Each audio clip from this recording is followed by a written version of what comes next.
Yo te estoy diciendo que los cristianos del siglo de los siglos primeros no creían todas las cosas que ustedes tienen. Por ejemplo, dame un solo ejemplo.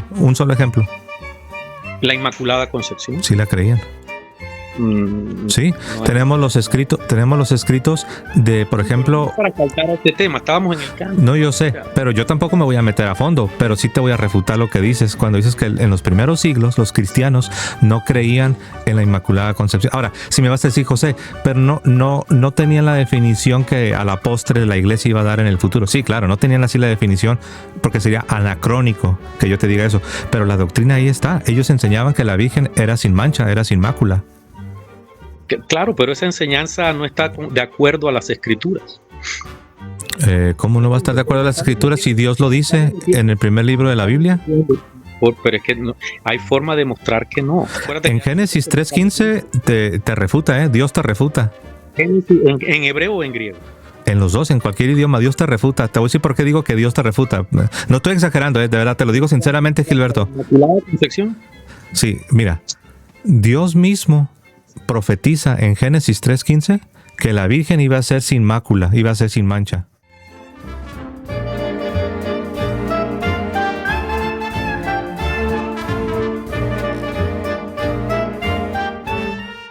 Por eso, cuando vuelvas a ver este video vas a ver que no es lo que... Mira, Gilberto, es bien sencillo. Es que tú te contradices, dices algo, luego yo te corrijo y luego en lugar de que lo aceptes, es como que te corriges, es como que te corriges sin decirlo, sin querer aceptarlo. No, es que no me dejas terminar lo que voy a decir. No, es que no, Gilberto, fuiste claro, dijiste que en el Edicto de Milán es cuando se dio la libertad para que la gente tuviera la religión que ellos quisieran. Y yo te dije, las religiones paganas ya eran toleradas, lo que no era tolerado era el cristianismo. Ese cristianismo que fue... Está bien. En el Edicto de Milán, ¿qué se logra? En el Edicto de Milán, cuando se tolera la religión cristiana, esa religión cristiana que ahora ya era lícita, que era tolerada, va a ser la misma religión cristiana que el emperador Teodosio va a formalizar como la religión oficial del imperio. No, es que la historia no lo muestra. Pues dices que no, pero hasta ahora no has demostrado que no. Porque te estoy demostrando el mismo, Teodosio dice que en ese momento estaba determinado que para el imperio solamente se iba a practicar la creencia de Pedro y Pablo, que era la costumbre trinitaria. ¿Es la religión católica o no? Porque ahí empieza el catolicismo románico. Mira, pero ya existía. ¿Cómo que ahí empieza? Esa es la parte que no me queda claro. Mira, el catolicismo existía, pero no el catolicismo latino-romano. Eso es totalmente ¿Cómo no? ¿Cómo no? Si de ahí viene el rito romano. En Roma practicaban el rito romano. El rito romano puso en discusión... A ver, te pregunto, Gilberto, porque ya me dejaste en duda. Perdón, Gilberto, te pregunto. ¿Vas a cambiar de nuevo? No, yo siempre tomo de lo que tú dices. Dale. Si te fijas, todas mis intervenciones, Gilberto, si te fijas, todas mis intervenciones siempre son tomando cosas que tú dices. Para cambiar de tema. No. Fíjate lo que acabas de decir. Dices, no era la religión católica, es el rito latino romano, creo que dijiste. Ahora yo te pregunto, basándome en lo que tú dices, ¿cuál era el rito que practicaban los cristianos de Roma? Los cristianos de Roma, antes del desarrollo doctrinal del cuarto siglo en adelante. No, en el cuarto siglo, digamos en las décadas anteriores, antes de Teodosio el emperador. Antes de Teodosio, los sí, cristianos. Como en el 330, 340, 350. Es que hay para escoger. Puedo agarrar hasta el rito de Arrios. No, te estoy diciendo los cristianos ortodoxos, o sea, que no eran arrianos. ¿Cuál era su rito? ¿Acaso no era el rito romano? El rito romano.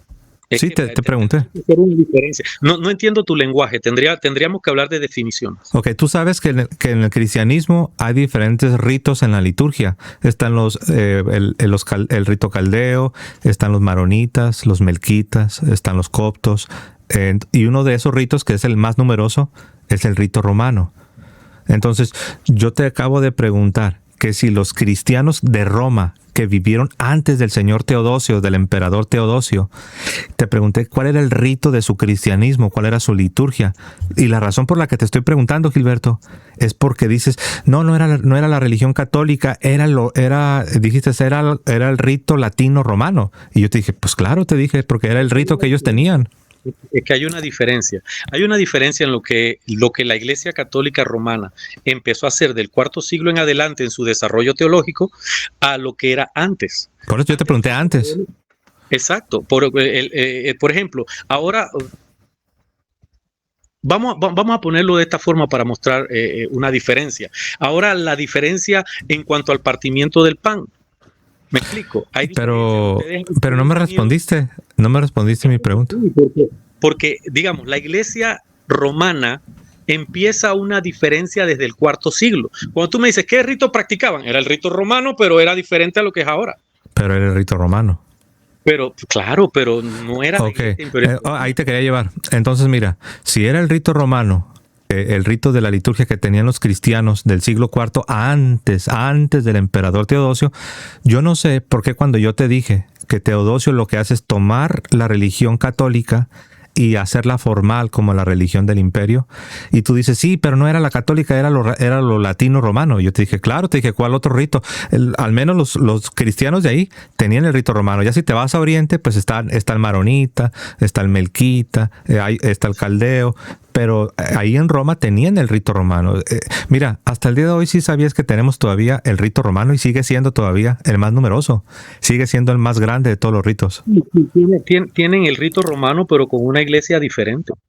Es una iglesia totalmente diferente a lo que era antes del cuarto siglo. ¿En qué te basas para decir eso? En todas las dogmas que no pertenecían a esos siglos. Ya creían ellos en todo lo que creemos. Yo tengo videos completos donde yo muestro cómo antes, mira, no solamente antes del emperador. Para demostrar. Sí, yo tampoco me quiero meter ahí, yo sé que nos alargaríamos, pero mira, antes del emperador Teodosio, que tienes razón, fue el emperador Teodosio el que formalizó la religión cristiana, la religión católica como la oficial. Pero mira, antes del emperador Teodosio, y mira, antes del emperador Constantino del Edicto de Milán, en el 313, antes de los dos, antes de Teodosio, antes de Constantino, ya tenemos todas las doctrinas católicas en el siglo III. En los años 200, podemos encontrar todas las doctrinas católicas. Entonces, ¿cómo va a ser algo que inventaron los emperadores, querido Gilberto? Si en el siglo III, en los años 200, ya tenemos todas las doctrinas católicas. Las doctrinas católicas del siglo III es imposible demostrarlo. ¿Cómo que es imposible? Eso no es imposible. Es imposible demostrarlo, José. O sea, tú me estás diciendo que los cristianos del siglo III no creían las doctrinas católicas que nosotros tenemos, por ejemplo, que la Eucaristía es el cuerpo y la sangre de Cristo, que hay un purgatorio, la veneración de la Virgen, la confesión de los pecados. ¿Tú me estás diciendo que los cristianos del siglo III no creían todas estas cosas? Yo te estoy diciendo que los cristianos del siglo de los siglos primeros no creían todas las cosas que ustedes tienen. Por ejemplo, dame un solo ejemplo. La Inmaculada Concepción. Sí la creían. Sí, no tenemos los escritos de, por ejemplo... Para saltar a este tema, estábamos en el canon. No, yo sé, pero yo tampoco me voy a meter a fondo, pero sí te voy a refutar lo que dices, cuando dices que en los primeros siglos los cristianos no creían en la Inmaculada Concepción. Ahora, si me vas a decir, José, pero no tenían la definición que a la postre la iglesia iba a dar en el futuro. Sí, claro, no tenían así la definición, porque sería anacrónico que yo te diga eso, pero la doctrina ahí está. Ellos enseñaban que la Virgen era sin mancha, era sin mácula. Claro, pero esa enseñanza no está de acuerdo a las Escrituras. ¿Cómo no va a estar de acuerdo a las Escrituras si Dios lo dice en el primer libro de la Biblia? Pero es que no, hay forma de mostrar que no. En Génesis 3:15 te refuta, Dios te refuta. ¿En hebreo o en griego? En los dos, en cualquier idioma, Dios te refuta. Te voy a decir por qué digo que Dios te refuta. No estoy exagerando, de verdad, te lo digo sinceramente, Gilberto. ¿La concepción? Sí, mira, Dios mismo profetiza en Génesis 3:15 que la Virgen iba a ser sin mácula, iba a ser sin mancha. A ver, te pregunto, Gilberto, un ejercicio rapidito. Yo sé, tienes razón, no podemos profundizarnos, pero así rapidito. Eva, la primera mujer, nuestra primera madre, Eva, ¿ella fue creada con mácula, o sea, con mancha o sin mancha? Eva. ¿Podríamos ir a la Escritura para mostrar? No, tú puedes responderme si Eva fue creada con mancha o sin mancha. Perfecto. Eva fue creada en la inocencia. Por eso, bien, ¿con manchada con pecado o sin mancha de pecado? Eva fue creada en la inocencia, pero cuando nosotros vamos a la escritura y vemos lo que está escrito en la escritura, la palabra del Señor muestra que Eva dice que vio la fruta y dice que era... Ya lo sé eso, Gilberto. Eso yo ya lo sé. Déjame terminar, muchachos. No. Es que yo te hice una pregunta y no respondes. ¿Sabes por qué? De una forma que no vas a poder responder. Gilberto, pero mi pregunta fue bien sencilla. Mi pregunta es si Dios hizo... Mi pregunta fue esta. Si Dios hizo a Eva con mancha o sin mancha de pecado. Por eso tengo que ir a la escritura para mostrar. Es que recuerda que estábamos diciendo que los primeros cristianos sí creían que la Virgen era sin mácula. Y yo te dije, y tú dices, pero la escritura no dice eso. Por Dios, déjame terminar. No, es que luego te sales del tema. Yo simplemente te pedí, Gilberto. De ninguna manera. Te tengo que mostrar quién era Eva con la escritura. Yo sé, pero yo te pedí que me dieras un ejemplo de una doctrina católica. Te dije, dame un ejemplo. Gilberto, te dije, permíteme, Gilberto, permíteme hablar, Gilberto. Yo te había dicho, dame un solo ejemplo de una doctrina católica que los primeros cristianos no creían. Y tú me dijiste la Inmaculada Concepción. Y yo te dije, sí la creían. Te dije, tal vez no iban a tener la definición, pero sí creían que la Virgen era sin mácula. Y tú dices, sí, pero no está de acuerdo con la Biblia. Y yo te dije, sí está de acuerdo con la Biblia. Y te dije, Génesis 3:15, Dios hace una promesa. Dice que la mujer va a estar libre del pecado cuando dice pondré enemistad entre la mujer y la serpiente. Entonces, ahí mismo Dios está diciendo eso. Habla de enemistad, lo tuyo es interpretación. Ahora déjame terminar. ¿Qué entiendes tú por la enemistad de la serpiente con la mujer? ¿No me quieres dejar terminar o quieres seguir manipulando lo que yo voy a decir? No, quiero refutar lo que estás diciendo. Bueno, déjame decirlo para que tú lo puedas refutar. Ok, dilo. ¿Qué entiendes por la enemistad? Ok. No, primero la primera pregunta y después vamos a la enemistad. ¿Cuál fue la primera pregunta? Repítela. La primera pregunta fue si Eva tenía mancha o si era pura, sin pecado, ¿verdad? Okay. Entonces yo te dije que cuando Eva vio el fruto, vio que era codiciable para alcanzar sabiduría. La palabra codiciable en hebreo es la misma a la que está en los mandamientos que dice, no codiciarás la mujer de tu prójimo. Ahora, con esta palabra utilizada en Génesis, donde Eva codició el fruto para alcanzar sabiduría, que es la misma palabra utilizada en no codiciarás la mujer de tu prójimo o en el mandamiento no codiciarás, yo quiero hacer una pregunta retórica a mi argumento. Mi pregunta retórica a mi argumento es ¿cómo es posible que Eva codiciara algo antes de haber caído o morder la fruta? Entonces ella tenía en su carne, el deseo de una superación y ese deseo de la superación se le llama, ¿cómo se le llama? Concupiscencia. Eso no es pecado.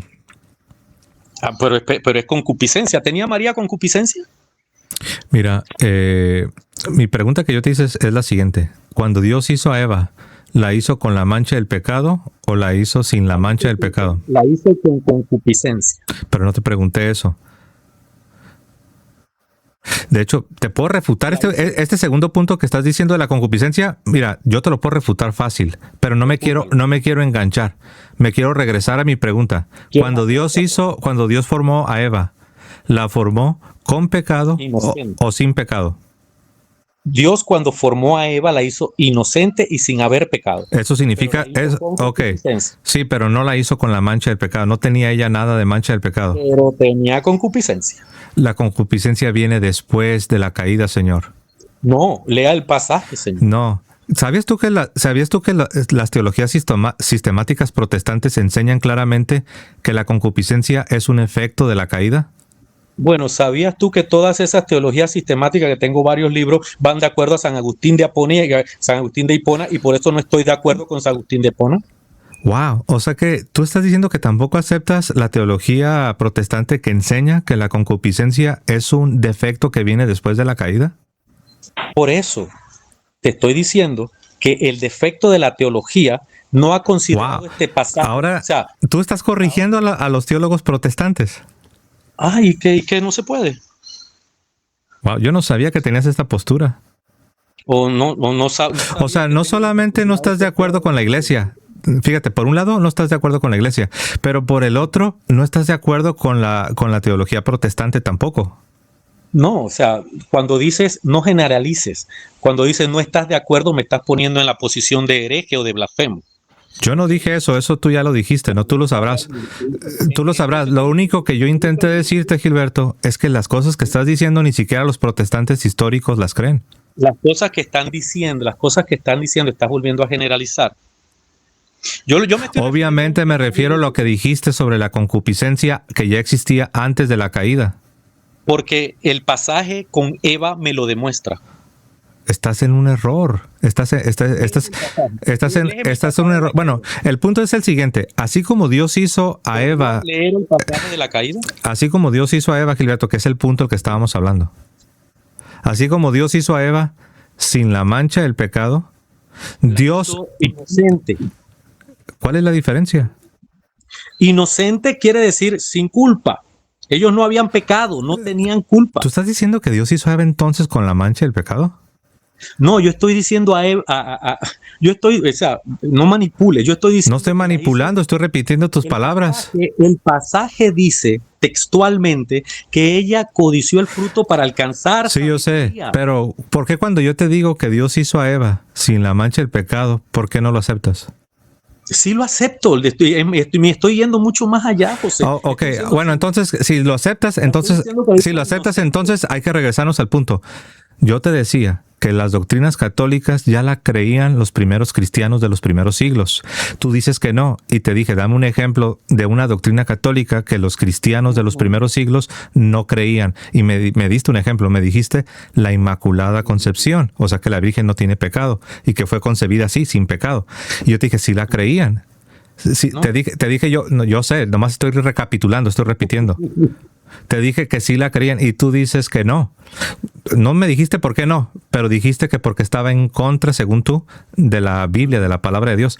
Y yo te dije, no está en contra. Dios mismo en Génesis 3:15, Dios promete que va a poner una enemistad entre la serpiente, entre Satanás y la mujer, que es la Virgen.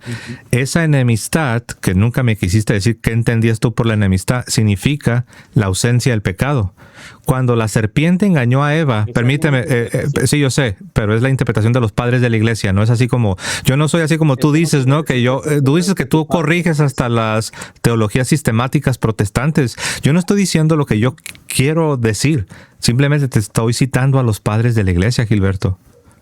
Ok, entonces me regreso. Esa enemistad que Dios promete que va a establecer entre la mujer, que es la Virgen, y la serpiente, que es Satanás, es la ausencia del pecado. ¿Por qué? Cuando la serpiente engañó a Eva y ella fue engañada y ella pecó, se hizo una amistad, un lazo de amistad por el pecado cometido, por la desobediencia. Después Dios viene y dice, pondré enemistad, voy a arrancar ese lazo. Y eso es lo que Dios hizo en la Virgen, que fue concebida sin la mancha del pecado original. De manera semejante... Yo digo que es una interpretación. No, es los padres de la iglesia. ¿Tú has leído lo que dice San Ireneo de León y San Justino sobre este tema? Puede que lo hayan dicho, pero esto, o sea... Puede que lo hayan dicho y hayan hablado de la Virgen y hayan elevado todo lo que ellos han querido en sus homilías acerca de la Virgen. Pero esto no lo hace vinculante doctrinalmente. ¿Por qué no? Porque no lo hace vinculante a doctrinal. ¿De qué le sirve al cristianismo? O sea, tú confías más en tu... ¿De qué le sirve al cristianismo que yo crea que María es inmaculada? De ahí depende la redención.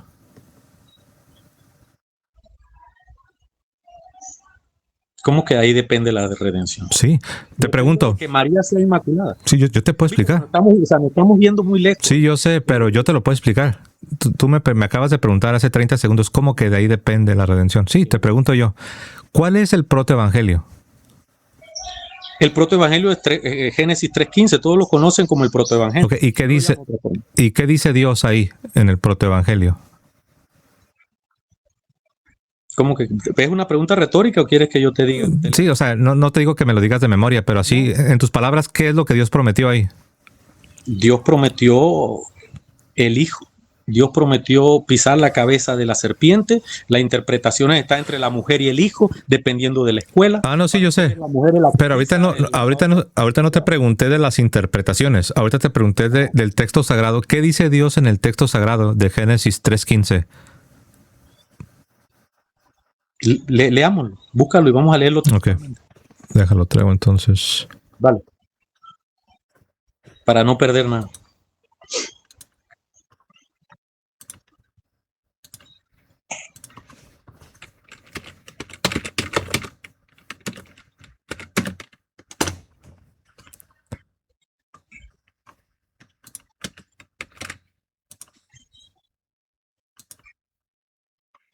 Ok, Génesis 3:15.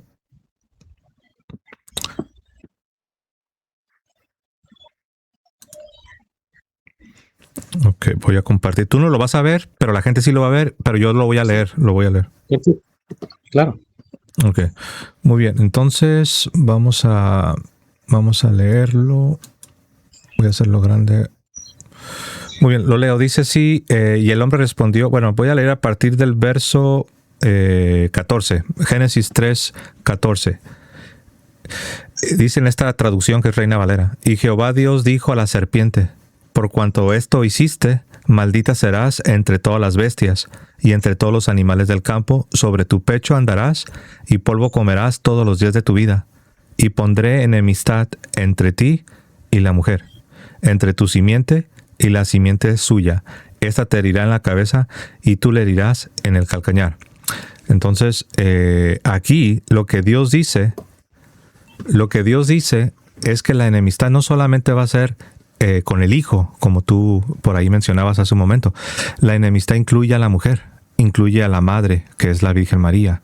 Entonces yo te decía que de este cumplimiento de que Dios pondría enemistad, ausencia del pecado en la mujer, depende lo que Dios haría para redimir a la raza humana. Porque Dios así lo estableció, no es porque a mí se me antojó. Dios dice, pondré enemistad. Pero no solo entre el hijo, como tú decías hace un par de minutos. También Dios incluye a la mujer. ¿Tú qué opinas de esto? Sí. Vamos a ver. Depende de dónde lo leamos. Si incluimos a la mujer en la enemistad, ¿ok? En ese pasaje, ¿cómo incluye a la mujer en la redención? Pero tiene que ser en el pasaje, porque el pasaje lo podemos interpretar de muchas maneras y tú lo estás interpretando de que está incluyendo a la mujer en la redención, cuando está incluyendo a la mujer en la enemistad, ¿ok? Entonces, la forma o como vinculamos este pasaje a la redención, para mí no existe. ¿Por qué? Porque no, el pasaje no me muestra un vínculo en la redención. En la redención se explica muy bien qué es una redención en el Antiguo Testamento y quién la efectuaba y cómo se hacía. O sea, la redención no es algo que nosotros podemos decir qué es. Ya la redención existe en sus pasos y cómo se hacen. A ver, Gilberto, o sea, si las cosas... ¿cómo llamaría la redención en ese pasaje? Pero no fui yo, es Dios quien lo hizo, ¿no? No, ¿cómo? ¿De dónde Dios dijo redención o un sistema, un método redentivo ahí? Entonces, ¿por qué se le llama protoevangelio si no es de redención? Porque es interpretación de todo lo que lo han llamado protoevangelio y tu interpretación y mi interpretación. Entonces, Gilberto, ¿tú no aceptas que esa es la primera promesa de redención? Yo acepto que es la primera promesa de redención porque lo afirma, pero ¿cómo tú vinculas a la mujer en la redención cuando el contexto general de la Biblia en cuanto a la Gilberto, redención pero la pregunta no es cómo yo la vinculo, la pregunta es cómo Dios la vincula. Es que tú eres el que estás interpretando el pasaje. No, lo leí, yo no hice ninguna interpretación, yo te lo leí. Dime, muéstrame en el pasaje cómo Dios habla de redención en ese pasaje. O sea, le llamamos... ¿Te estás contradiciendo, Gilberto?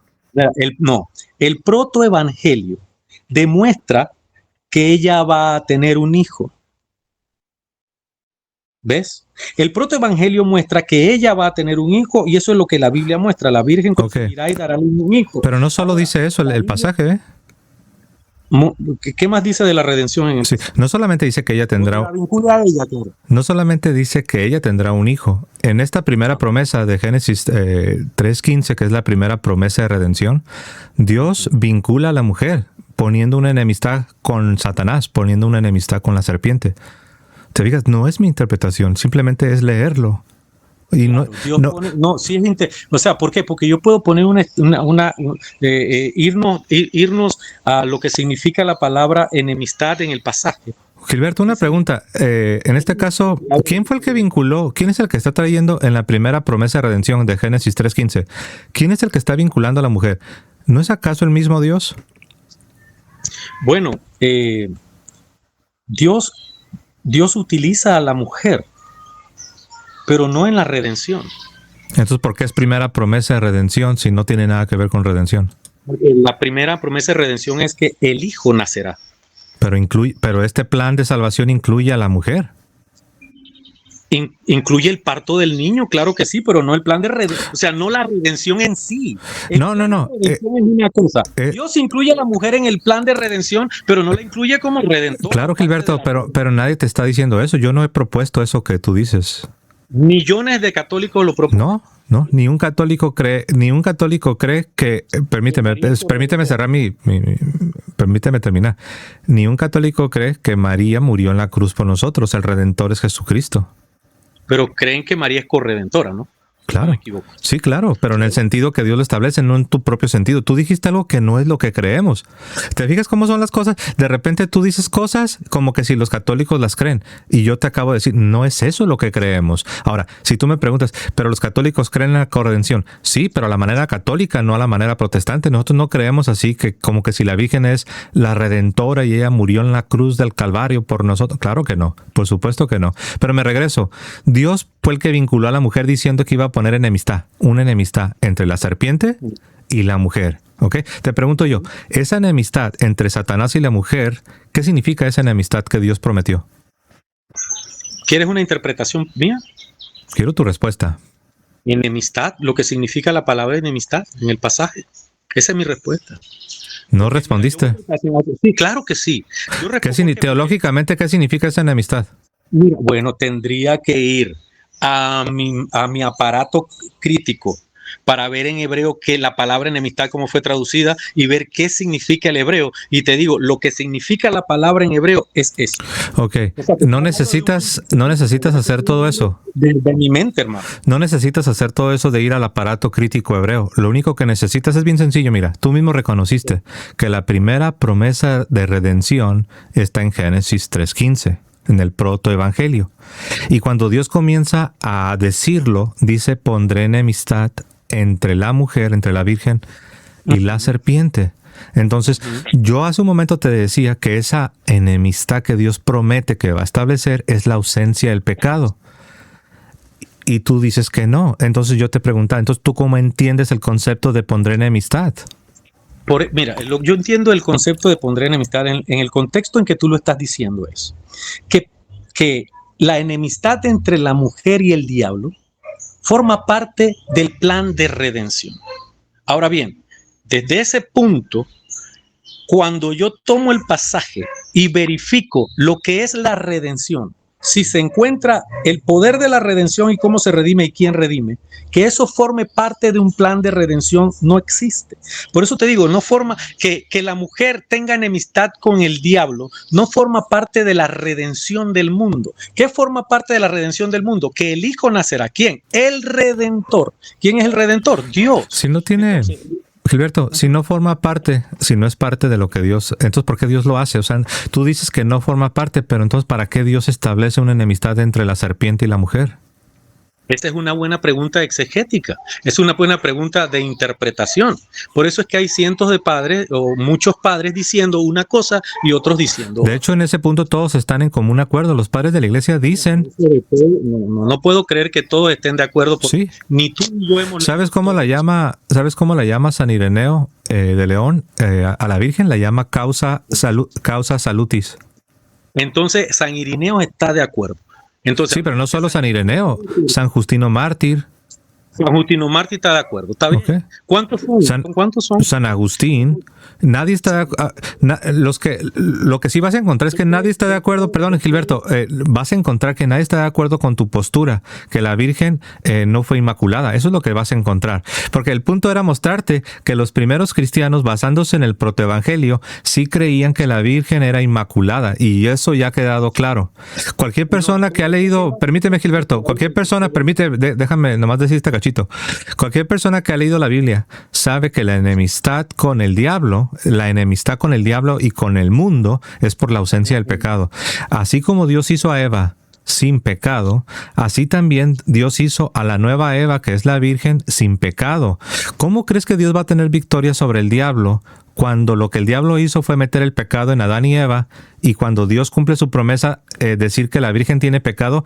Entonces, ¿cómo Dios está mostrando la victoria sobre la serpiente que hizo pecar a Adán y a Eva? Dios muestra su victoria ante la serpiente, concibiendo a la Virgen María por el Espíritu Santo, concibiendo a la Virgen María sin la mancha del pecado, y a Jesucristo obviamente también por obra del Espíritu Santo fue concebido y obviamente sin pecado. Entonces, la teología que tú tienes da a entender que la Virgen María no era inmaculada, o sea, no era sin mancha. Entonces, ¿cómo se cumple lo que Dios prometió? Que Dios iba a deshacer las obras del diablo. Se cumple con la redención de Jesucristo, no con que María sea inmaculada. Pero ahí lo dice el texto, querido. Es que lo que tú extraes o lo que tú creas del texto, eso es interpretación católica pura. Pero el contexto del mismo Génesis 3:15, tienes a una Eva sin mancha, tienes a una Eva sin pecado. Con concupiscencia, tú tienes... Wow. Eso que dices no lo deberías de seguir repitiendo. O sea, dices que Dios hizo a Eva con... sabiduría. A ver, tú...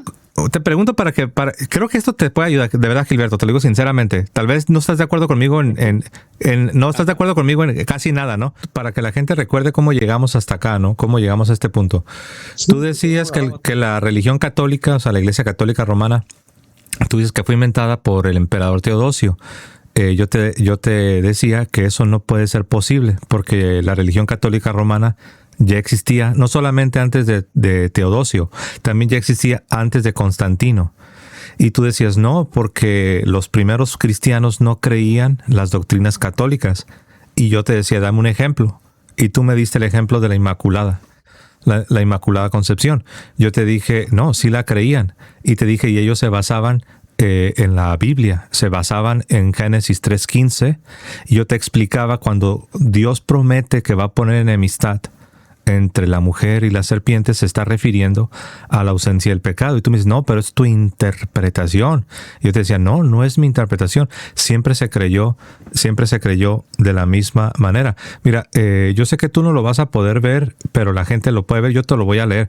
Nada más te voy a leer unos ejemplos de padres de la iglesia que veían el protoevangelio como yo te lo estoy diciendo. No es un invento mío, no es algo que solamente lo digo para ganarte un debate, una discusión. Mira, lo leo. Número 1.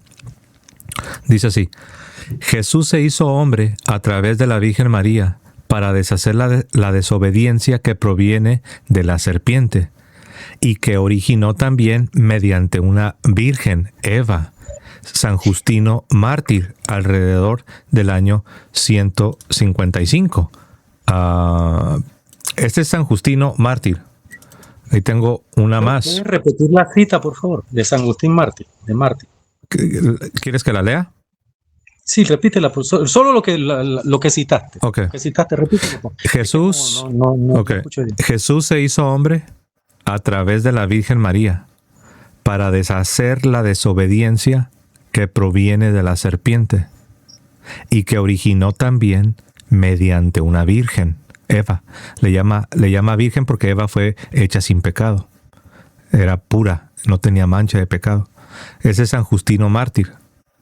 La otra que estaba a punto de leer es de Tertuliano. Y Tertuliano dice esto: hablando de Eva creyó a la serpiente, María creyó al arcángel.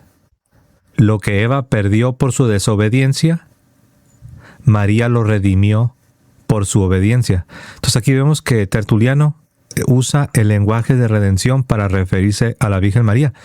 Es la razón por la cual, yo sé que tú no lo aceptas, pero es la razón por la cual los católicos siempre hemos creído en la doctrina de la corredención. Y aquí Tertuliano habla de manera bien clara, dice: Eva creyó a la serpiente, María creyó al arcángel en la Anunciación. Lo que Eva perdió por su desobediencia, María lo redimió por su obediencia cuando ella dijo: hágase conforme a tu palabra. y entonces se encarna el Hijo de Dios, se encarna el Verbo, quien, como tú decías, Él es el Redentor. Ella solo participa, y por eso dice Tertuliano que ella redime, pero no dice que redime en competencia contra Cristo, no, redime participando de la obra única y completa y suficiente de Jesucristo, pero ella participa, así lo creen los padres. Pero en esa cita de Tertuliano, cuando él menciona la palabra redención, esa palabra redención no está en el contexto de la redención de la humanidad, sino referente a una acción de la Virgen María, comparándola, o sea, la obediencia de la Virgen María redimió lo que había perdido Eva, pero no en el contexto de la redención del hombre. O sea, esa redención que se menciona ahí no se menciona en una cooperación en la redención. Ok, ya te entendí. Tengo una pregunta, para ver si te estoy entendiendo bien. ¿Quién es el responsable de la caída? ¿Quién es la cabeza federal de la raza humana que es el responsable por la caída? Adán. Adán, exacto, el primer Adán. Ok. Ahora yo pregunto, y estoy de acuerdo, estoy de acuerdo que la cabeza y el responsable por la caída es Adán. Pero pregunto yo, ¿no acaso Eva tuvo una participación sin la cual la caída no hubiera sucedido?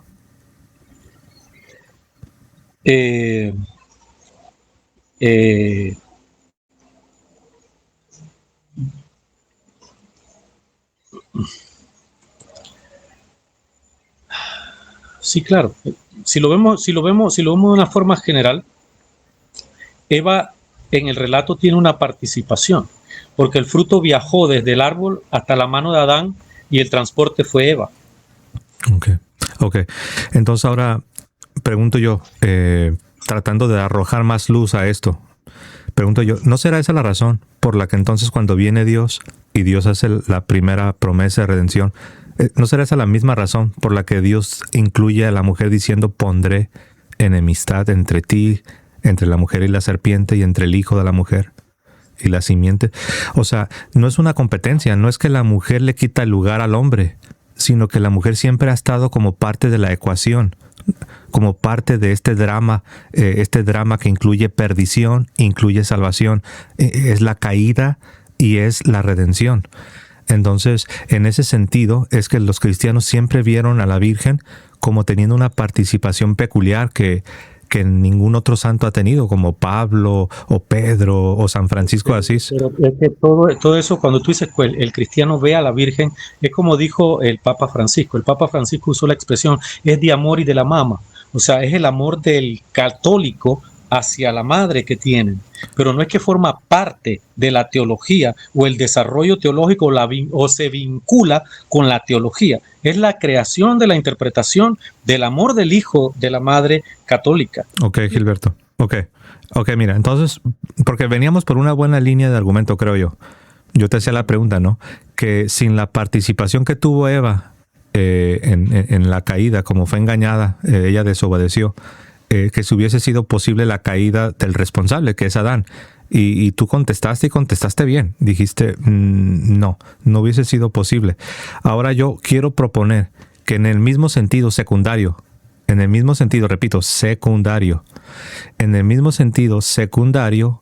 también la redención no hubiese sido posible sin la participación que tuvo la Virgen María, cuando dijo que se haga en mí conforme a tu palabra. Dio su sí, su fiat, su sí. Entonces la primera Eva desobedeció. La segunda Eva, la Virgen, ella obedeció. Tanto la primera tiene participación secundaria, tanto la segunda tiene participación secundaria. Pero sin estas participaciones, ni la caída sucede, ni la redención sucede. Claro, pero por ejemplo, de la forma teológica, yo tengo data para revisar acerca del primer Adán, ¿ok? Tengo data para revisar el segundo Adán, que es Cristo, pero no tengo data para revisar o la interpretación o la teología o el análisis o lo que haya dicho el Padre acerca de la primera Eva con la segunda Eva. La primera Eva la tengo en la Biblia, pero la segunda Eva, en la forma en que lo están interpretando los padres, no se vincula. Okay. Ese es el punto protestante. El punto protestante es que no hay un vínculo para el desarrollo teológico de una teología en cuanto a la segunda Eva. tenemos el desarrollo teológico en cuanto al segundo Adán, que viene siendo Jesucristo. Y como nosotros tenemos el desarrollo teológico por el mismo apóstol Pablo para el segundo Adán, necesitaríamos un desarrollo teológico para considerarlo doctrinal en cuanto a la segunda Eva. Un padre de la iglesia puede hacer mención de su interpretación, pero nosotros, gracias a la sola escritura, basamos la sola escritura de que el fundamento doctrinal está en la sola escritura para poder considerarlo correcto.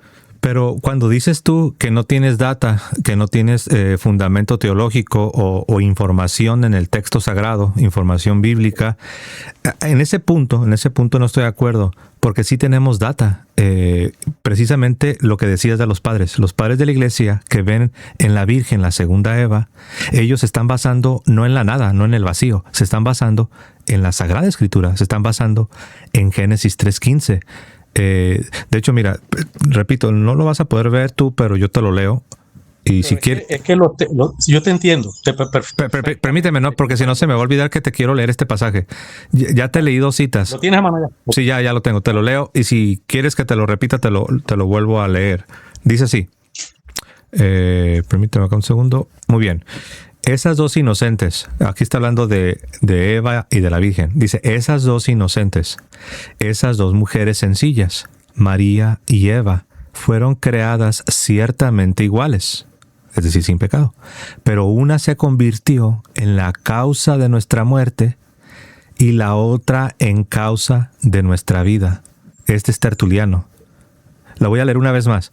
Esas 2 inocentes, esas 2 mujeres sencillas, María y Eva, fueron creadas ciertamente iguales, pero una se convirtió en la causa de nuestra muerte y la otra en la causa de nuestra vida. Paréntesis en sentido secundario, porque ya tú y yo sabemos que tanto el responsable de la caída es Adán como el responsable de la redención es Cristo Jesús, el nuevo Adán. Claro, pero yo no estoy obligado a considerar la información secundaria como infalible. Ese es el punto. O sea, yo no estoy obligado, por utilizar la palabra obligado, a considerar que Tertuliano tuvo una buena interpretación o el contexto general de lo que acaba de decir Tertuliano. Yo no tengo la información de la predicación o el extracto de donde fue tomado. O sea, yo necesito, como te decía, más data para la consideración. Entonces, la consideración, esta cita, ¿ok?, necesitaría más hermenéutica para determinar la veracidad del proponente de la interpretación. Porque acuérdate que, digamos, en las Sagradas Escrituras no vamos a encontrar una comparación entre la primera Eva y la segunda Eva. Vamos a encontrar la de Adán, la del segundo Adán, pero no vamos a encontrar en la Sagrada Escritura esta comparación entre la primera y la segunda. Vamos a encontrarlo en la segunda fuente. En la segunda fuente, ¿qué van a hacer? Van a hacer las predicaciones, todo lo que los demás padres de la iglesia, doctores, todo el que haya dicho que tengamos. Gilberto, pero... ¿Me entiendes? Sí, te entiendo lo que dices. Entiendo tu forma de pensar. Créeme que la entiendo. Te lo digo sinceramente. Yo la entiendo. Gracias. Pero yo te propongo a ti, a Gilberto, yo te propongo que el paralelo que incluye no solo al nuevo Adán, sino que también incluye a la nueva Eva, la mujer, sí está presente en la Escritura. Lo que pasa es que tal vez no lo has meditado. Si tú te regresas, digamos cuando tú estás en tu estudio, estás ahí meditando, estás estudiando, y dices tú, a ver, Plasencia me insistió hasta el cansancio, que allá en Génesis 3:15 sí está ahí el paralelo de la mujer. Si tú vas a Génesis 3:15, Gilberto, yo estoy 1000% seguro que si tú vas y luchas contra ti mismo, vas a ver que sí está ahí la mujer, porque el paralelo lo traza Dios. El paralelo Dios lo traza, dice, mira, serpiente, tú ahorita me echaste a perder las cosas, me hiciste que Adán y Eva cayeran. Tú provocaste, tú incitaste la caída. Pues yo voy a venir y voy a contraatacar, le dice Dios a la serpiente. Yo voy a venir y te voy a contraatacar. Yo voy a rehacer, voy a recrear, voy a hacer la nueva creación. Y en la nueva creación va a haber un paraíso. Y en el paraíso va a estar Adán, el nuevo Adán, y la nueva Eva. Porque si la nueva Eva no aparece, querido Gilberto, es como que el diablo le ganó el round, le ganó el round a Dios. Porque el diablo le dio un recto y un gancho al hígado con Adán y Eva, y Dios solamente pudo recuperar a Adán y no a Eva. Entonces Dios dice, pondré enemistad entre ti y la mujer. O sea, Dios es bien cuidadoso y Él metió a la mujer. Claro, mira, cuando yo hice mi análisis, hice mi análisis, al que Dios le dijo que no pecara fue a Adán. Adán le contó a la esposa, Adán le contó a la mujer, pero la conversación acerca de la caída, la muerte, fue con Adán. Entonces es con Adán que se gestiona todo lo que tenga que ver con eso. Mi pregunta hubiera sido, bueno, ¿cuándo se le abrieron los ojos? Cuando Adán fue el que mordió la fruta. ¿Me explico? Entonces, cuando la misma palabra me deba haber los hechos, yo tengo que tomar la consideración del apóstol Pablo de centrar toda creencia en el segundo Adán, que es Jesucristo. Y por eso nosotros centramos absolutamente todo en Jesucristo, porque ese es el pensamiento de Dios. Es que nosotros, Gilberto, nosotros los católicos también, si te fijas, en el centro de nuestra liturgia, es la obra de Cristo. Más allá de que no estás de acuerdo con toda la teología de la misa, yo sé que tienes tus desacuerdos, pero sí tenemos como el centro del culto es el sacrificio de Cristo. Nosotros no ponemos a la Virgen donde no le corresponde, pero tampoco la sacamos de donde Dios la ha puesto. Entonces, fíjate nada más, Dios hubiera podido haber dicho, mira, voy a poner enemistad entre la serpiente y el hijo, y ya. Hasta ahí, pero Dios no lo dijo así. O sea, Dios incluyó a la mujer.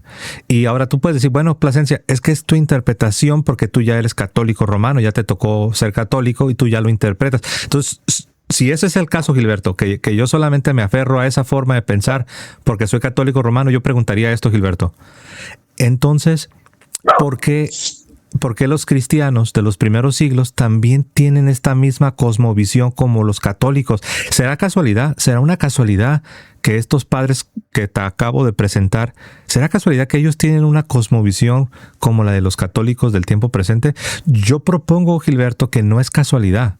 Mira, te quiero mostrar una más. No la puedes ver, pero... ¿Puedo contestar a eso? Sí, te la leo y me contestas. Te la leo y me contestas. Permíteme. Ok, aquí viene. Es que la tengo enfrente de mí para que no se me olvide. Dice, Cristo no vivió en una tienda común, hablando de su madre. No vivió en una tienda común, sino en su arca santa.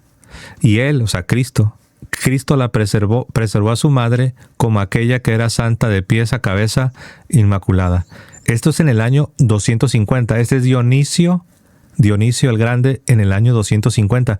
¿Te acuerdas que tú me decías que Teodosio inventó el catolicismo y estas doctrinas? Yo te dije, antes de Teodosio, antes de Constantino, ya creían en las doctrinas católicas y tú fuiste el que trajo el ejemplo de la Inmaculada. Y aquí tenemos a Dionisio en el año 250 llamándole a la Virgen un arca santa y diciendo que es inmaculada. Hay una diferencia. Nosotros podemos mostrar cientos de citas de cristianos del siglo II, por exagerar en números, ¿no? Tanto una posición y la otra. Ahora, estoy en mi patio, no te podría mostrar una cita mía. No estoy en mi biblioteca, está en la otra casa. Pero no hay, Pero, sí, bueno, habría que sentarse a buscarlos. Pero lo que quiero decir es lo siguiente. En ese tiempo, esa predicación, esa homilía, esa cita de donde fue extraída, tiene un contexto. El contexto es el que nos hace falta para determinar que los cristianos de la época creen lo que ustedes creen en la dogma de la Inmaculada Concepción. ¿Por qué necesitaríamos el contexto? Porque la dogma de la Inmaculada Concepción tiene un desarrollo formal y tiene una certificación por parte de la Iglesia Católica. Esta certificación de la Iglesia Católica la vincula con la salvación. ¿Por qué la vincula con la salvación desde mi punto de vista? Porque si tú no crees la dogma de la iglesia, no le crees a la iglesia, no tienes la salvación. ¿O me equivoco? Entonces, Pero vinculas el dogma de la Inmaculada Concepción con la salvación, es que viene el problema. Viene el problema con las citas. ¿Por qué viene el problema con las citas? Porque yo necesito el contexto de la cita para ver si ellos han, en su cosmovisión, considerado la salvación con ese pensamiento. Ok, Gilberto, pero no se te hace mucha casualidad que los padres de la iglesia sí veían a la Virgen así como nosotros la vemos. ¿Tú crees que eso es una simple coincidencia? Es que no puedo determinar si la ven de la misma forma, José. Hasta que no Pero al menos no la ven como tú. O sea, lo que estamos viendo claramente están enseñando que la nueva Eva, o sea, la Virgen es causa de salvación. Le llaman causa salutis. Causa salutis. Digamos, si Tertuliano fue el que mencionó, ¿no? La causa de la salvación, hay que ver el contexto. En el sentido secundario, claro. En el sentido secundario, porque Cristo es el Salvador. Mira. Yo no lo puedo colocar, como está en sentido secundario y no tengo data para analizar hermenéuticamente el texto de Tertuliano, yo no lo puedo considerar dogma o no lo puedo considerar doctrina. Pero siempre se creyó así, pero te enseño una más, mira. Esta es de una pregunta, perdón, aquí permíteme. Lo de Teodosio fue en el siglo IV, ¿verdad? Lo del emperador Teodosio. 180, sí. Ok, mira, yo te voy a enseñar una antes de Teodosio. Este es del año 320, cuando todavía, según tú, cuando todavía no se había inventado el catolicismo romano, porque eso vino después. Pues mira lo que dijo San Efrén de Siria antes de que naciera Teodosio. Dice, hablando de Jesús, dice, tú y tu madre son los únicos que son perfectamente hermosos en todo aspecto, pues no hay mancha en ti, oh Señor, ni mácula en tu madre. Es Efrén de Siria en el año 320. Entonces mira lo que está diciendo, solo tú, o sea, solo Cristo, dice, solo tú y tu madre son los únicos seres humanos que son perfectamente hermosos en todo aspecto, pues no hay mancha en ti, oh Señor, ni mácula en tu madre. ¿Qué opinas de eso? Yo lo que opino, yo lo debatiría personalmente. ¿A ellos? Al que acaba de citar. Pero todos están en la misma página. No es que no puedo utilizar la palabra todos en ningún momento. No, me refiero a todos los... No, me refiero... Todo lo que tú tienes en tu computadora. Sí, yo sé, pero tú no vas a encontrar padres de la iglesia que crean que la Virgen tenía la mancha del pecado. Bueno, es que la consideración de padres de la iglesia, o sea, tendríamos que sentarnos a buscar y desarrollar, y sería un hermoso programa, José, sentarnos a buscar padres de la iglesia que hayan considerado, digamos, antes del 325, tengo un libro que dice que ningún padre de la iglesia consideraba que María era la mujer de Apocalipsis capítulo 12. Eso lo dice el libro que tengo. Okay. Ahora me explico, ahí, si antes del 325 no se consideraba a María como la mujer del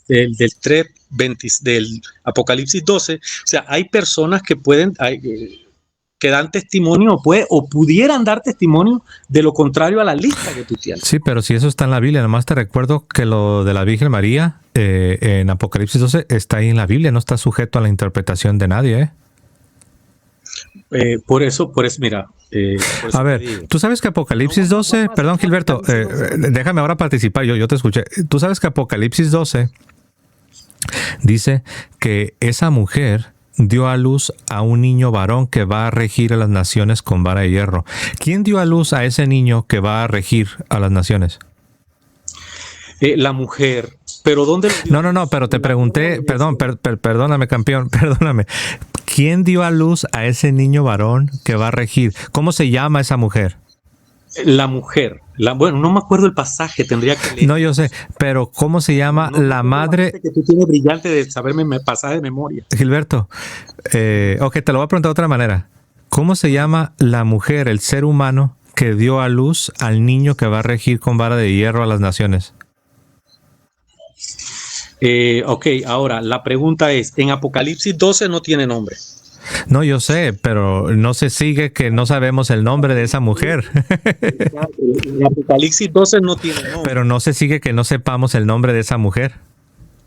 No, o sea, lo que sucede es que anacrónicamente tú puedes utilizar la pregunta para decir, bueno, es que la mujer es entonces la que dio a luz al niño es María. Ah, caray. No dio a luz pues ¿cuál otra dio a luz a Jesús? María dio a luz a Jesús, ¿a dónde? En un pesebre en la tierra. La mujer del Apocalipsis 12, ¿dónde lo dio a luz? Pero no te pregunté eso, porque ahorita no me quiero enredar. Te pregunté que cómo se llama... Gilberto, te pregunté... Sí, yo sé, pero yo te pregunté, ¿cómo se llama la mujer que dio a luz a ese niño que va a regir con vara de hierro a las naciones? ¿Cómo se llama ese ser humano, esa mujer? El Rey de Reyes y Señor de Señores fue dado a luz por María de Belén. Por la Virgen María. La Virgen María dio a luz al Rey de Reyes y al Señor de Señores. Ok, entonces, ¿por qué tú dudas de que en Apocalipsis 12 la mujer que lo da a luz es ella? No entiendo, es raro. ¿Por qué? Porque por ejemplo, ¿por qué dudo de que haya sido ella? En la conversación que tuvimos pasada, me dijiste que la Virgen María ni sangró ni tuvo dolores. Sí. Entonces la mujer de Apocalipsis 12 sí tuvo dolores. No. Bueno, sí los tuvo, pero no de la manera como tú te lo estás imaginando. Yo creo que te lo expliqué, pero te lo digo rapidito. En el lenguaje de la Biblia, los dolores de parto... ¿El lenguaje interpretativo de José Plasencia? No, de la Biblia. Hasta los protestantes están de acuerdo con lo que voy a decir. Ajá. Ok, ahí voy. El lenguaje de dolores de parto significa redención. Jesucristo dijo, estos son principios de dolores y vuestra salvación está cerca. Levantad vuestra cabeza porque vuestra redención está cerca. Y usó la palabra principios de dolores. Por ejemplo, cuando Pablo estaba hablando de la salvación de los Gálatas, dice, por quienes vuelvo a sufrir dolores de parto. También le dice San Pablo a los Corintios, dice, yo los di a luz a ustedes, los engendré por medio del Evangelio. En el profeta Isaías se habla de la redención del pueblo judío y se usa el mismo lenguaje. Así como la mujer está con dolores de parto para dar a luz, así yo vendré. Ok, sí, pero déjame terminar. Así dice el Señor, así vendré y os salvaré. Los dolores de parto están hablando de la redención, no está hablando del parto biológico de la Virgen. Pero bueno, no me quiero salir del tema. ¿Sabes por qué no me quiero salir del tema? No, es que simplemente te estoy explicando un malentendido que tienes sobre la expresión dolores. No, yo sé, está bien, Gilberto, pero yo te quería compartir, permíteme, Gilberto, es que estamos hablando al mismo tiempo. Y por eso te digo, pero soy yo el que tiene la palabra, no me encimes. Okay. Señor de los dolores. Ok, mira. Okay, continúa con la palabra, pues. Ok, gracias. Me avisa cuando yo va a tener. Ok. Dice, sí, te leo una más para que veas que no es algo raro. Todos los padres así lo ven. Dice, en lugar de la Virgen Eva, pero esta te va a gustar. En lugar de la Virgen Eva, quien fue para nosotros el instrumento de muerte, Dios, con el propósito de darnos vida, escogió a una virgen muy de su agrado y llena de gracia, y libre del pecado de aquella primera virgen. ¿Quién dijo esto? Teodoro de Ancira, en el año 445. ¿Cuándo Teodosio empieza el desarrollo? Pero todas las demás son antes de Teodosio. Bueno, háblame solamente lo que son antes de Teodosio y las conversamos y las negociamos. Pues ya te las enseñé. Ya te las enseñé y no dijiste nada. Sí, te lo dije. A ver, ¿estás diciendo que no te enseñé todas las demás? Mira, tú me das la cita y puedes, de cualquier cita tú puedes extraer puedes hacer el extracto de lo que tú quieras hacer decir a ese. No, pues no hay nada que hacer decir, ya está escrito. Pero déjame hablar. Es que no lo aceptas. La cita está, pues no lo acepto porque necesito hacerle el trabajo hermenéutico al contexto de lo que la cita. Pero es que está bien claro. Está bien claro. Ellos veían a la Virgen. Para ti. Ahora puedo. Pero para cualquier persona, porque es bien sencillo, mira. No hay duda de que todos los padres que te mostré. Fíjate qué curioso. Tú nada más te quisiste enfocar en el único que es después de Teodosio, que según tú es el inventor del catolicismo, que ya te demostré. ¿Cómo va a ser el inventor del catolicismo si antes de que naciera Teodosio ya están todas las doctrinas católicas? Pues qué mal inventor es, ¿no? No, me estás echando para atrás porque lo que quería decir algo. No, lo que estoy diciendo tiene completamente sentido. No es mal inventor. No es mal inventor. ¿No? Lo que sucede es que la Inventó historia algo que dice ya existía, ¿no? Si a ti tu vecino te dice, Gilberto, si a ti tu vecino te dice, oiga vecino, mire, le cuento que inventé, no sé, inventé la computadora, tú le vas a decir, oiga vecino, qué bueno que inventó la computadora, pero la computadora ya está inventada, compadre, le va a decir. Claro que sí, claro que sí. Lo que va a decir es que muchos intentaron hacer la computadora hasta que alguien lo realizó. No, no. No era que practicaban una doctrina, era que discutían ideas interpretadas. No, eso se creía. Claro que sí, claro, no. O sea, desde del punto de tu historia, tú estás a Es favor de lo que la única historia que hay, ¿eh? ¿Tú estás de acuerdo a todo lo que dijo Tertuliano? No, lo que te estoy enseñando es que los padres de la iglesia veían a la Virgen como a la nueva Eva y decían que era causa salutis. Yo lo que estoy diciendo es que tú solo estás escogiendo lo que te gusta. Es que no hay para escoger protestantes. Yo quisiera escoger a protestantes, pero no hay. Pero ese es otro tema. Pero sí se relaciona porque no existía la teología protestante. O sea, lo que existía era una variedad de interpretaciones. Tú no puedes decir que la doctrina existía. La doctrina católica que está en fundamento el día de hoy no se encontraba fundamentada en la antigüedad antes del 380. Pues te acabo de mostrar todo lo contrario. Me acabas de mostrar la lista que tú tienes que te gusta. Pues que no hay otra lista de padres protestantes. ¿Tú no crees que los padres de la iglesia... No otra lista, pero se puede encontrar. No, lo que te estoy diciendo es que no existía el protestantismo. No, recuerda que para mí lo más importante vendría siendo, primero, los 100 años de interpretación, que vendrían siendo los 100 primeros años que lo que tenemos, la interpretación escrita que se llama escritura. En la escritura, eso no está vinculado a la salvación. ¿Cómo no? Te lo enseñé. En Génesis 3:15, Dios ahí vincula a la mujer. Pero dice que va a tener una enemistad. ¿Y qué significa enemistad? ¿Ah? A ver, te hago una pregunta. Sí. La última pregunta. La última, porque sé que ya me regalaste mucho tiempo, ¿no? La última pregunta. Ok, te hago una pregunta. ¿Es posible que la mujer de Génesis 3:15 que Dios promete, es posible que esa mujer de Génesis 3:15 que Dios promete poner una enemistad con la serpiente, ¿es posible que esta mujer tenga enemistad con el diablo y al mismo tiempo tener ella la mancha del pecado? Bueno, es que en el pasaje no menciona mancha de pecado. No, pero yo te lo pregunto a ti, es mi pregunta. Así que mi interpretación para ese pasaje, la mujer es la iglesia. Y yo te voy a decir, la iglesia tiene la enemistad con el diablo. ¿Ok? Entonces, de acuerdo a cómo nosotros manejamos nuestras definiciones, puede que estemos malinterpretando el uno al otro, lo entiendo, pero para mí la mujer de Génesis 3:15 es la iglesia. ¿Ves? Ok, pero no te pregunté eso. Claro, no me preguntaste eso porque tú me estás diciendo, es posible que la mujer, porque tu significado de la mujer es Eva, mi significado de la mujer es la iglesia, entonces yo te digo, es posible, pues la posibilidad. No. Cuando yo diga la posibilidad existe, tú vas a aplicar mi respuesta a tu definición. Sí, pero acá no importa ni la tuya ni la mía, o sea, no importa tu definición ni la mía, porque la mujer es la madre del Salvador, es la madre del Mesías. Y tú y yo sí estamos de acuerdo que la madre del Salvador es la Virgen María. Y mi pregunta que yo te hacía es esta: ¿es posible que la madre del Salvador, la mujer, la Virgen María, tenga una verdadera enemistad con el diablo, aún ella misma teniendo el pecado en su vida? Sí, claro. ¿Sí es posible? Sí, claro. ¿Te estás escuchando a ti mismo? Lo que estás diciendo, no. Sí, claro. Mira, José Plasencia, nosotros tenemos enemistad con el diablo. No.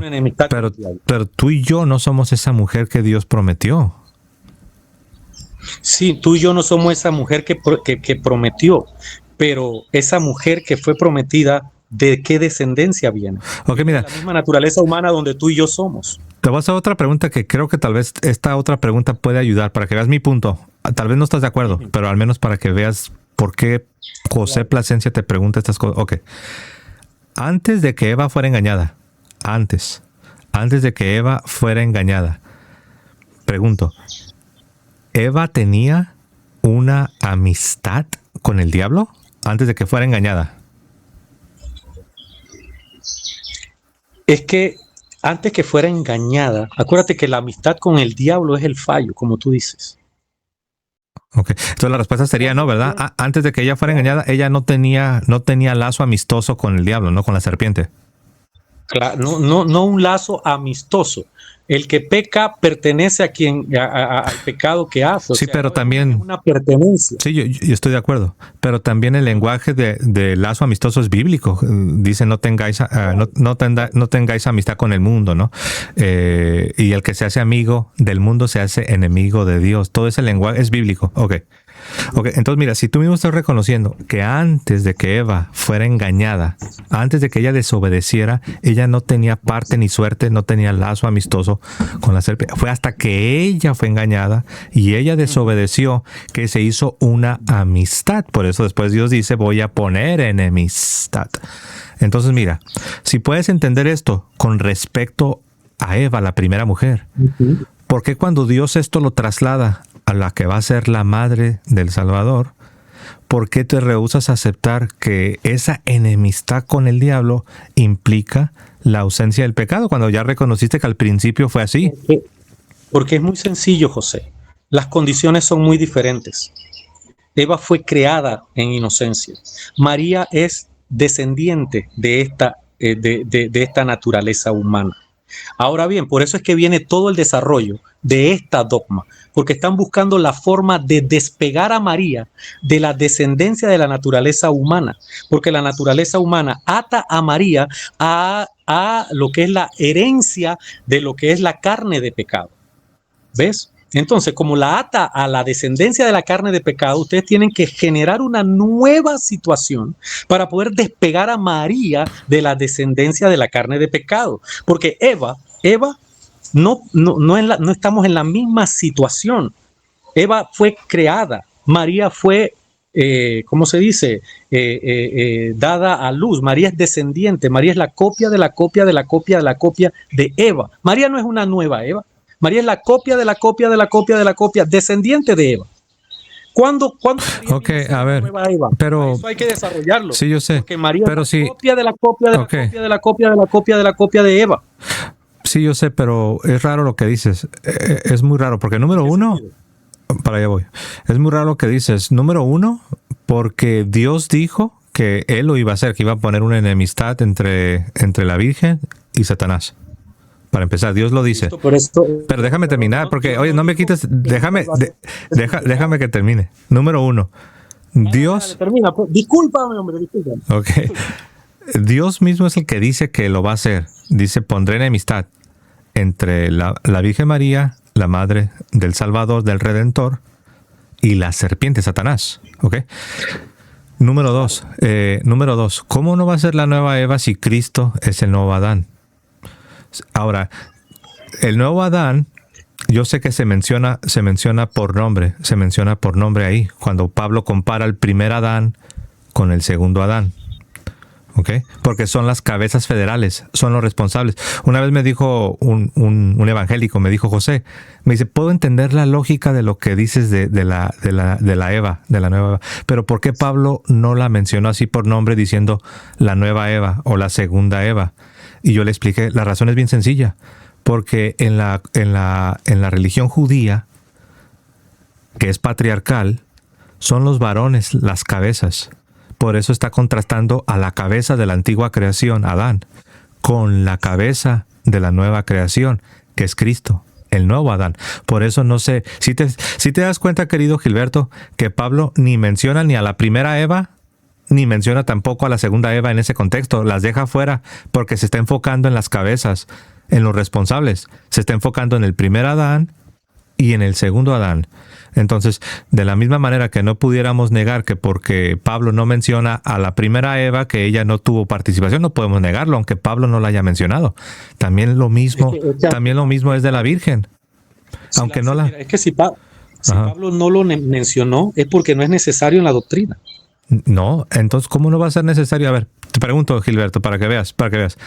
Te pregunto, ahí en ese pasaje del primer Adán y el segundo Adán, pregunto, ¿Pablo mencionó a la primera Eva? No. Okay. Pregunto yo, porque Pablo no mencionó a la primera Eva, entonces puedes llegar a la conclusión de que lo que hizo Eva no es necesario para la doctrina del pecado. O sea, no es necesario para la doctrina. Acuérdate que el fundamento, o sea, el fundamento doctrinal tiene que estar, o sea, valga la redundancia, lo fundamentado para la doctrina tiene que estar de acuerdo a la escritura. Entonces, lo que está de acuerdo a la escritura es lo que se utiliza para crear doctrinas. ¿Dónde está el fundamento para yo poder decir eso? Sí, yo sé, pero Gilberto, pero ahí ya nos salimos un poco del tema. El punto que queríamos hacer es el siguiente, Gilberto. Tú decías que porque no se menciona a la nueva Eva, que por lo tanto eso nos debe llevar a la conclusión. Oye, pero te puse un ejemplo, te dije tampoco menciona a la primera Eva. Y claro que se necesita la participación de la primera Eva. Hasta tú reconociste que sin la participación de la primera Eva, permíteme, tú reconociste que sin la participación de la primera Eva no hubiese sido posible la caída.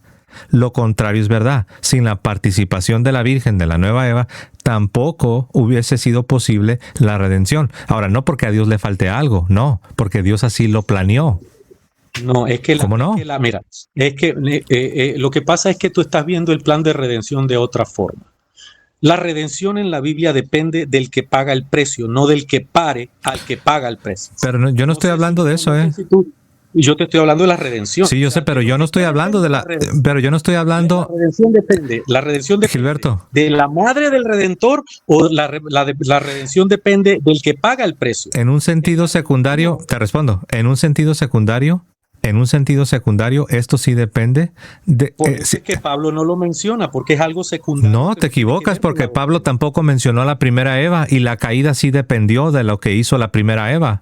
Claro, hubo una caída, la primera Eva... Te estás contradiciendo, acuérdate que ya habías reconocido. No me estoy contradiciendo, porque estoy en la posición de Pablo. O sea, Pablo, para explicarla... No estás en la posición de Pablo, de hecho. La segunda Eva. No consideró la segunda Eva. Sí, yo sé, pero tampoco consideró la primera Eva, y no puedes negar que la participación de la primera Eva es necesaria para la caída. No, la participación de la primera Eva y la participación de la segunda Eva no están en la exposición doctrinal. Entonces, no son necesarias para lo que es la doctrina. Entonces, ¿por qué hace unos momentos, Gilberto, te estás contradiciendo?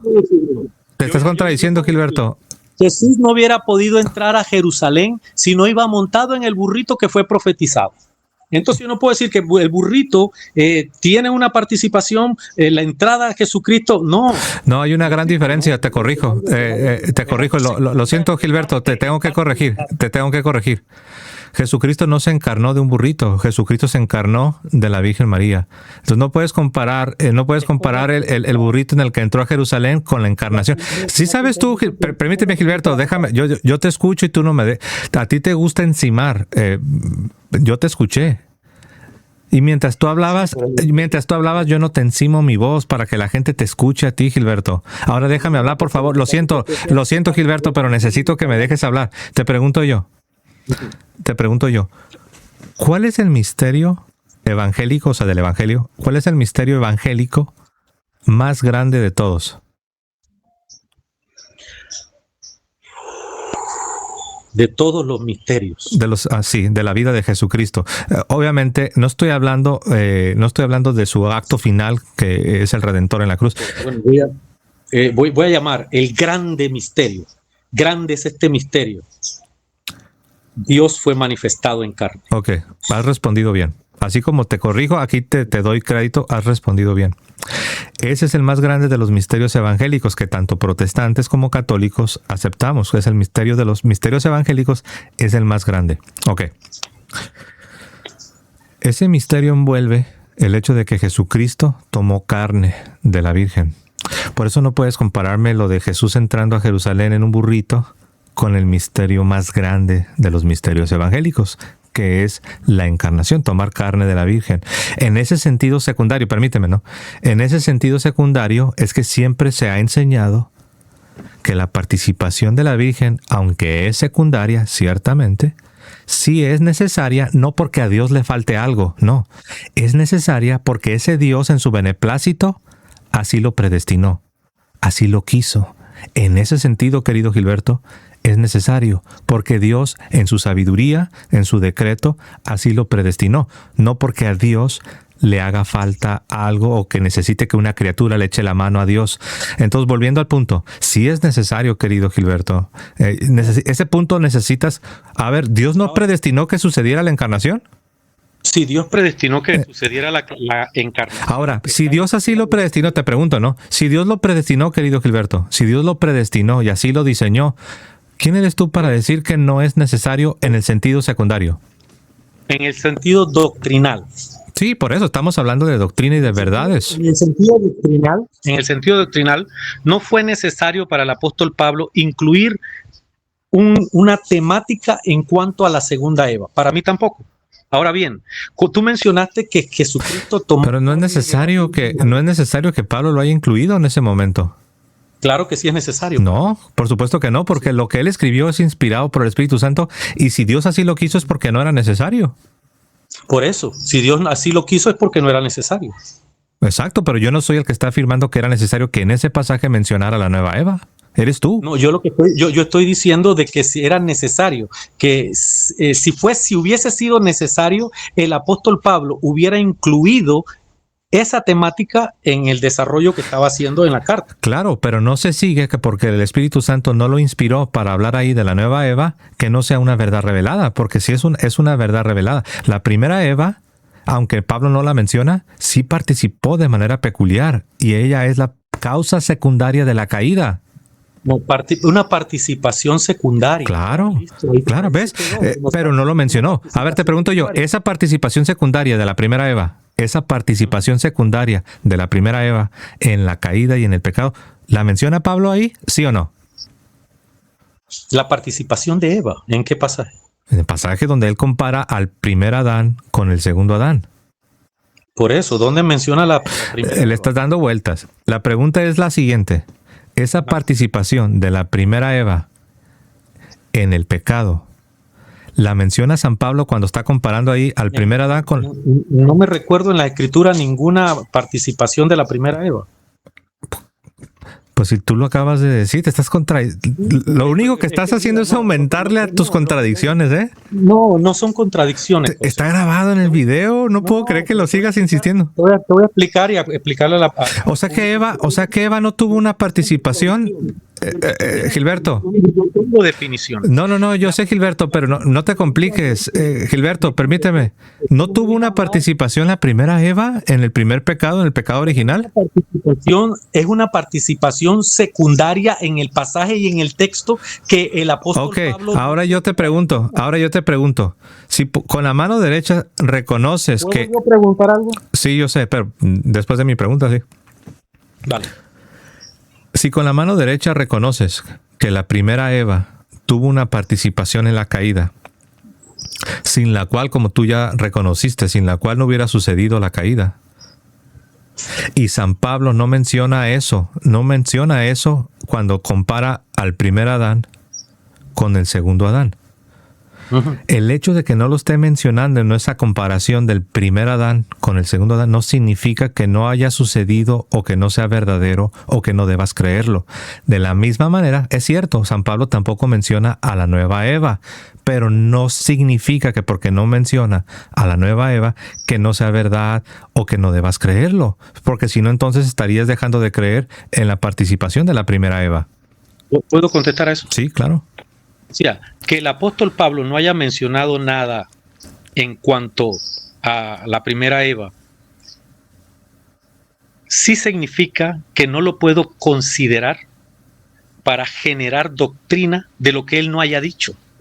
Ahora bien, cuando tú me hablas a mí doctrina o una revelación, yo tengo que analizar a quién fue revelado esto. Tú me estás mencionando a los padres de la iglesia que están de acuerdo con esto, pero mismo Primera de Corintios, capítulo 14, verso 29 dice que yo tengo que juzgar a los profetes. ¿Qué significa el profeta? Todo aquel que tenga una revelación divina y la esté comunicando a la iglesia. Entonces, si yo tengo que juzgarlos y tengo que analizar lo que están ya sea predicando oralmente o lo que esté escrito. Como no tengo data para analizar lo oral, porque solamente son citas orales que me está dando de padres de la iglesia, y no tengo una data escrita en las escrituras. Sí tienes, Génesis 3.15. En Génesis 3.15 sí tienes data. O sea, Génesis 3.15, ¿tú quieres que yo trabaje con tu interpretación? No necesariamente. No necesariamente. Mira, sí sabes que todas las citas de los padres que te presenté, todos ellos están haciendo un comentario a Génesis 3.15, ¿verdad? Sí lo sabes eso, ¿no? Claro. Ok, ¿ves? No es lo que a mí se me antoja. Todos están lidiando, incluyéndome yo, estamos lidiando con una promesa de Dios. Es con la primera promesa de redención. El evangelio primero que le llamamos proto-evangelio, Génesis 3.15. Permíteme un cachito. Entonces, tú tienes que lidiar con eso. Tú dices que Dios no vinculó a la mujer. ¿Cómo no la vinculó? Dios dice, pondré enemistad entre la serpiente y la mujer. Tú lo que quieres es que yo lidie con la interpretación secundaria de alguien que está haciendo hermenéutica del pasaje. No, tienes que lidiar con el pasaje sagrado de Génesis 3.15. Yo no te hablé de una interpretación, te hablé de Génesis 3.15. Por eso, la interpretación de lo que tú has citado, la textualidad del pasaje se interpreta por estas personas y por la Iglesia Católica, y se interpreta porque eran católicos. La Iglesia Protestante. Entonces, nosotros estamos lidiando con las interpretaciones. Para mí, la mujer es la Iglesia. Cambia totalmente, absolutamente todo lo temático con referente al pasaje. Entonces, Jesús nació. ¿Me estás diciendo que Jesús nació de la Iglesia? No, o sea, es que por eso te digo, eso tiene una historia de interpretación. No, eso es una contradicción lo que estás diciendo. ¿Cómo Jesús se va a encarnar de la iglesia? Ahora, pero es que tú me estás diciendo a mí... Pero no has resuelto lo de la iglesia. Tú hiciste una afirmación. Tú dijiste que la mujer ahí... Permíteme, Gilberto. La mujer que tú mencionas ni tuvo dolores de parto, ni tuvo sangrado. Sí, yo sé, pero Jesús no nació de la iglesia. Bueno, es que eso tiene su interpretación. No, se llama lógica y sentido común. Jesús no nació de la iglesia. Lógica y en sentido común. La mujer de Génesis capítulo 12, ¿dónde parió al niño? En el cielo. Entonces, no, estás confundido. Estás confundido con el lenguaje. Estás confundido con el lenguaje simbólico del libro del Apocalipsis. No, es el lenguaje. No. ¿Cómo se analiza el lenguaje cuando estás estudiando? Mira, tú cuando vas a interpretar un texto es de acuerdo a la naturaleza del mismo. Todo el mundo sabe que Apocalipsis, al ser permíteme, ¿no? Todo el mundo sabe que Apocalipsis utiliza un lenguaje alegórico y simbólico. Entonces tú no puedes decir que la Virgen dio a luz a Jesús en el cielo, ¿no? Todo el mundo sabemos que no fue en el cielo. ¿Tú no vas a decir entonces que la mujer tendríamos que aplicar también ese mismo a la mujer? Si la mujer no tiene no te entiendo, la verdad. La mujer no es mujer, entonces iglesia. Estás equivocado. Estoy equivocado. Sí, con lo que acabas de decir estás equivocado. Con lo que acabas de decir estás equivocado. No, es puro sentido común. No necesitas usar métodos de interpretación. Lo que acabas de decir, que si una mujer... Permíteme, Gilberto, te voy a refutar hasta con la biología. Fíjate lo que dijiste. Dijiste, si una mujer no experimenta dolores de parto, no puede ser mujer. Y yo te dije, estás equivocado. Sí sabías que mientras tú y yo estamos aquí hablando, Gilberto, hay muchas personas, yo sé que es la excepción, pero sí hay muchas mujeres que han dado a luz sin dolor. Sí.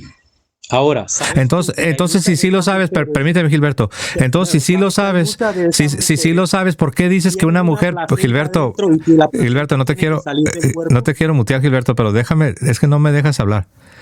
Si tú sí reconoces si tú reconoces, Gilberto, que hay mujeres que dan a luz sin tener dolor, permíteme. Si tú reconoces que hay mujeres que dan a luz sin tener dolor, ¿por qué acabas de decir hace como 2 minutos que una mujer que no experimenta dolores no es mujer? Tú lo dijiste. Yo dije que la mujer que no experimenta dolor no es mujer. Lo dijiste. Yo sé que suena raro, pero lo dijiste. Eso debiste habérmelo escuchado no en este programa, en algún otro programa. No, lo que yo he dicho? Jamás he escuchado tus programas, para serte sincero. Gracias a Dios, gloria a Dios. Sí, no, pero bueno, el punto es que, mira, no quiero que enredes a las personas. Tú dijiste que una mujer que no experimenta dolores no es mujer, y yo te dije, estás equivocado. Te dije que estás equivocado. No, yo no dije eso. ¿No dijiste eso? Ok. Ahora, ¿me puedes decir qué mujer en el planeta que pare sin dolor no tiene placenta que cree su sangrado cuando pare? No sé, la verdad, mira, hasta aquí las personas están poniendo que... No puedo creer cómo se te olvidó lo que dijiste de un minuto a otro. No, pues la verdad no lo entiendo, Gilberto. Sería más bonito que digas, ¿sabes qué? Ups, me equivoqué, pero sí dijiste que una mujer que no tiene dolor no es mujer. Ya veré. Pues sí, no solo tú, las personas lo verán, no solo tú lo vas a ver. Bueno, el punto, porque ya no me quiero seguir desviando, el punto está que queda claro que no es necesario que Pablo, cuando compara el primer Adán con el segundo Adán, no era necesario que mencione ni a la primera Eva en su participación de la caída, ni tampoco que mencione a la segunda Eva en su participación de la redención. Entonces, no puedes rechazar la participación de la Virgen, que porque Pablo no la menciona, sin que al mismo tiempo tengas que rechazar la participación de la primera Eva. Entonces no es necesario que Pablo haya mencionado ahí el papel tanto de la primera Eva en la caída como el papel de la segunda Eva en la redención. Vamos a dejarlo aquí, Gilberto, porque yo sé que esto se puede alargar. Una pregunta. ¿Cuál pregunta? Tú mencionaste que Cristo tomó la carne de María, ¿verdad que sí? Uh-huh. Ahora bien, de eso, que Cristo haya tomado la carne de María, ¿cuál es el desarrollo? ¿Por qué ustedes utilizan o por qué hacen? Porque yo sé que lo vinculan con la Inmaculada Concepción, que era necesario que María no tuviera mancha de pecado por el nacimiento de Jesús, ¿verdad que sí? Es en preparación, así como la primera Eva no tuvo pecado, así también la nueva Eva no tiene pecado. ¿Pero con qué razón? Para tener victoria sobre las obras del diablo. La obra del diablo es que hizo caer a Adán y a Eva.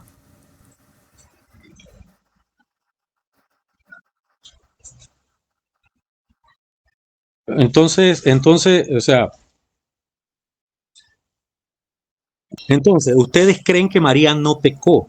Mi pregunta es, ¿ustedes también creen que María es hecha a semejanza de carne de pecado? Nosotros creemos que ella fue concebida sin pecado y nunca pecó. Ella nunca pecó. ¿Por qué creen eso? Porque Dios lo prometió. De acuerdo a la interpretación de ustedes. No, de acuerdo a lo que tú me preguntaste hace unos 3 minutos, me decías por qué era necesario que ella también fuera sin pecado. Yo te dije, para que Dios tuviera victoria sobre la serpiente, sobre Satanás, quien hizo pecar a los dos, a Adán y a Eva. No, pero es que esa victoria se la dio Cristo cuando no cometió pecado.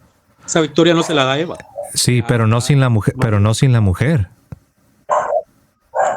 No, ¿por qué incluyes a la mujer en la victoria de Cristo? Porque Dios la incluyó. Porque Dios la incluyó. Lo que Dios unió, que no lo separe el hombre. Pero es que María no es la mujer de Jesús. No necesita ser la mujer, es la madre de Jesús. Pero es que el hombre dejará a su madre y será otro con su mujer, o sea. No, de hecho no, porque ahorita mientras tú y yo estamos aquí en este diálogo, Jesús todavía tiene la carne de su madre. Pero un cuerpo glorificado. Claro, pero aún así real. Por eso te digo. Y aún así real. María también tiene cuerpo con semejanza de pecado, carne con semejanza de pecado. Yo ya te respondí esa pregunta. Siento como que te me escapaste, porque yo sí me di cuenta que hubo un punto donde sí como que estabas procesando y estabas procesando bien. Cuando tú me decías, José, pero ¿para qué era necesario que también la mujer tuviera la ausencia del pecado? Yo te respondí, para que Dios tenga su victoria sobre Satanás, quien le tomó ventaja, por así decirlo, cuando engañó a Eva, cuando hizo pecar a Adán y a Eva. La victoria del diablo consiste en que hizo caer a los dos, a Adán y a Eva. Por lo tanto, la victoria de Dios tiene que redimir lo que el diablo destruyó. Cristo vino a deshacer las obras del diablo. Se le llama que él es mentiroso y engañador desde el principio porque él engañó a Eva. Y Dios mismo, si alguien tuviera dudas, dijera, no estoy seguro, José. Oye, pero Dios mismo dice, pondré enemistad entre la serpiente y la mujer. O sea, no estamos inventando nada, querido Gilberto. Toda la data ahí está. O sea, yo entiendo cuando dice no estamos inventando nada, pero están interpretando cosas y poniendo cosas secundarias en plano primario. Pero recuerda que esa autoridad de interpretar Cristo se la dio a la iglesia, no es mi propia interpretación. Claro, tú estás interpretando lo que la iglesia ha mal interpretado. Desde el principio. ¿En serio usted? No puede ser eso, Gilberto. Claro que ¿Tú crees que la iglesia desde el principio ha malinterpretado todo? Yo creo que la iglesia, no pongamos principio, desde el cuarto siglo. Pero esto ya se quería desde antes del cuarto siglo. Habían predicaciones y enseñanzas, no querían decir que fuera ortodoxo. Son inventos lo que decía San Ireneo, San Justino. Para San Ireneo no eran inventos, era lo que creía San Ireneo, pero eso no quiere decir que era verdad. Pero entonces es una coincidencia, que es lo mismo que seguimos creyendo. No, es una coincidencia que todavía hayan diferencias en pensamiento hasta dentro de la misma Iglesia Católica. Tengo que confesar algo, y en esto sí eres original. Eres el primero que escucho que dice que San Ireneo en su enseñanza no tenía la sana doctrina.